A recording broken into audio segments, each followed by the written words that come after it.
Want to ace your exams using Studocu? Today, we are diving into how you can use Studocu to find the ultimate lecture notes, summaries, and study guides to pass your classes with better grades. But before you jump in, there is a major technical hurdle you need to know about first.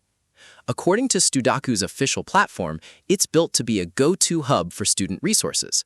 However, when we went to test out their latest features and AI tools for this tutorial, we ran into a temporary roadblock, an access blocked screen. Studocu has highly sensitive security filters that detect suspicious connection activity. If you're using a VPN or a restricted network, the site might block your access entirely. To avoid this, you'll want to disable your VPN and refresh the page before trying to generate your study materials. Because of this access restriction and the fact that we have limited, unverified user reviews for their specific AI note-taking and quiz features right now, we want to be completely honest. We can't give you a hands-on rating of how their AI performs today.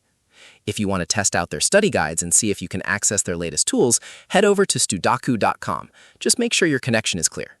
Have you successfully used Studocu's tools or run into their access blocks? Let us know your experience in the comments below, and don't forget to like and subscribe for more honest tech updates.